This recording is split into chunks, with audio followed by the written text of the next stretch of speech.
Hi, this is Becky Nunn, and we're at Nunn Design for Artbeads Cafe shooting on location today. And in this project, I'm going to show you a quick project that you can do with epoxy clay and a resin extravaganza. Here's the project that we will be creating, or something very similar. We're going to be putting epoxy clay in the base, putting metal embellishments into the epoxy clay, and then once that is cured, we'll be putting a resin over the top, creating an epoxy clay and resin extravaganza. In this episode, what we're going to need to have are some embellishments. You're going to need to have the Nunn Design New Ornate brooch, some crystal clay or epoxy clay, also some cutters, and some UV resin. For this project, you want to follow the manufacturer's instructions to mix your epoxy clay. I've gone ahead and mixed my two parts together. And I trimmed off a bit of my embellishment so that it easily can fit inside of my brooch like such. Go ahead and take your mixed epoxy clay and press it down into the base of the brooch. I'm just squeezing it, pushing with my thumb and squeezing it down to fill in all of those loose crevices. You're going to want to make sure that you don't have any gaps inside of there, because the UV resin is going to pour over the top, and we don't want any seeping down inside of any of those gaps. UV resin has to be completely exposed to light in order for it to cure. Once my clay is all inside of the brooch, I'm going to keep in mind where my stem is. There it is. For when I place my embellishment in, we're going to want to take that into consideration so we're not putting it in sideways or some such nonsense like that. And you just squish down your embellishment right into the clay.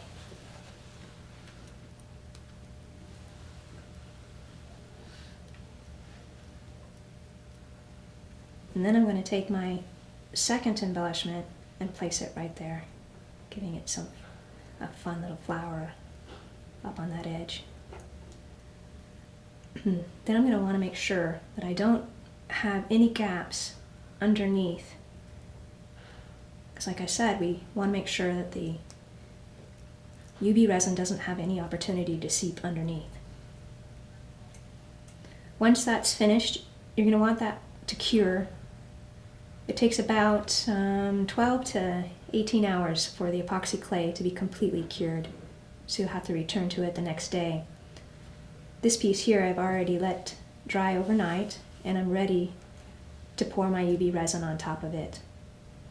I went ahead and popped off the top of the UV resin because that allows me to pour this without having a lot of bubbles within inside of it. You also want to make sure that you have some sort of match maybe in case there are any bubbles that come up, and that'll allow you to put it over the top of it and release the bubbles by heating it up, and the air will expand. So go ahead and pour a couple of drops onto the brooch, and as you can see, I have put, I had some stir sticks, or some tongues I believe they're called, and cut them in half so I have a little crevice in the middle of there to lay that brooch pin. And you don't need to worry at all about the amount of time that you have that you're using to make this project, because this will not start to cure until it's exposed to UV light. To move the resin around, you can just pick it up and see how I'm slightly tilting it and it brings it over to the edge. Resins and the UV resin, they just like to know where the edge is, and then it'll start to dome. If you don't feel very confident in doing this, because you don't want the UV resin to slide all over your fingers, you can just use a head pin and slide it around gently, filling all of those gaps.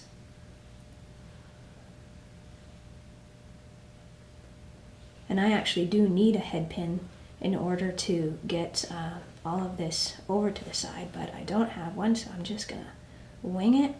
And on the little side over here, see that little gap right here? If you do have a gap, you can always come back and fill it in later, meaning you're going to cure the piece and then come back and add some more. Once your piece is filled, you're going to want to underfill more than overfill, because like I said, we can always come back and add to it. I've also placed my piece on a business card, tongue depressor's business card. That allows it to slide over to the edge of the table and easily transfer into the UV light. Or at least we hope it's easy. I slide it in, and then I turn on the UV light. You're going to want to make sure that it is very stable when you flip that switch, and then your piece will cure in 20 minutes. After 20 minutes and you take the piece out, it'll look something like this. And again, if you have any gaps, or if you wanted to even have a higher dome, you could put another hit of the UV resin on it and cure it again. This is Becky Nunn, Nunn Design, and we are on location for Artbeads Cafe. Thanks for joining us.